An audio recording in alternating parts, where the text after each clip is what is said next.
शुणुचंती आकाशवाणी कटक केन्द्र शुणु अनुचिंता उपस्थापना करिसेंती रत्नाकर चैनी।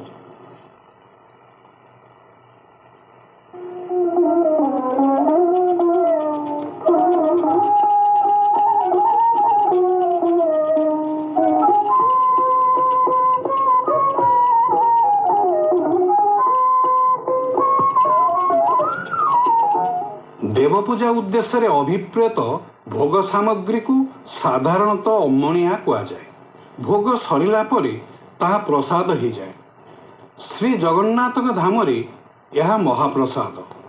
दारु देवता को निवेदित प्रसाद माँ विमला को समर्पित हेबा परे ताहा महाप्रसाद हुए।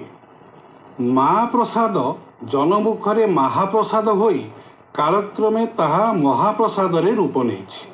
महाप्रसाद दुई प्रकार रे मिले। अन्न महाप्रसाद को संकुड़ी भोग और निसंकुड़ी भोग को सुखिला महाप्रसाद कहा जाए। अन्न प्रसाद मध्य आउ गोटे रूप अछि, ताहाकू निर्माल्य बा कैवल्य कहा जाए। अन्न महाप्रसाद को विसर्जन परे सुखाई देले ताहा निर्माल्य रे परिणत हुए।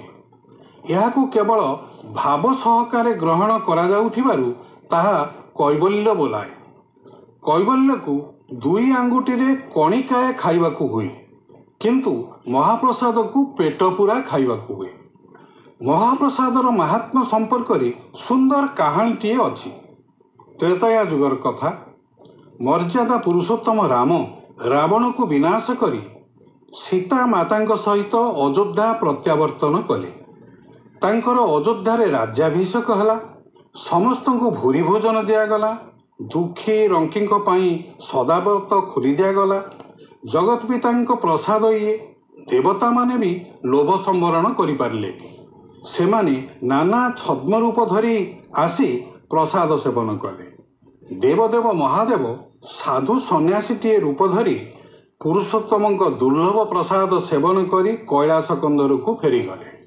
शिवंक सहित सदाबेले माता पार्वती थांती। ए क्षेत्र रे ताहार व्यतिक्रम घटिला। महादेव एकुटिया छद्म बेशरे आसी प्रसाद सेवन करी फेरीगले। से किंतु धरा पड़गले पार्वती निकटरे। तांको मुहरे प्रसादर अन्न कणिकाटीए लागिथिला। देवी सबु कथा जानी सारी विषाद मनरे प्रभु श्रीराम को ध्यान कले। श्रीराम प्रसन्न होई वरदान कले, श्रीक्षेत्र रे तुमे विमला रूप रे मोर सबु प्रसाद को प्रतिदिन ग्रहण करिवो। समस्ते से महाप्रसाद को खाई सारी फेरुथिबा बेले महादेव 22 पहाचर तृतीय पहाच पाखरे बसिथिबे। तांकू ए महाप्रसाद केही देबे नाही। ए प्रसंग को छाड़िले धर्मतात्विक दृष्टि कहा जाए भैरवी चक्र रे निवेदित प्रसाद भैरवी विमला को समर्पित हेला परे ताहा महाप्रसाद हुए। अन्य एक मतरे श्री जगन्नाथ मंदिर रंधन प्रक्रिया संपूर्ण तांत्रिक रीति रे हुए। दैनिक रंधन पूर्वर वैष्णवाग्नि संस्कार करा जाए।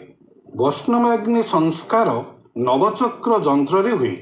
रोषघर चूली रे 6टी झिंका। यह षटकोणात्मक अग्निजंत्र। एथिरे थरके 9टी हांडी बसे। 9 गुणात्मक संकेत हेउची महाप्रसादर लक्षण। आउ केतक कहती षडज संस्कार विधि रे महालक्ष्मी द्वारा वैष्णवाग्नि रे यह रंधन हुए।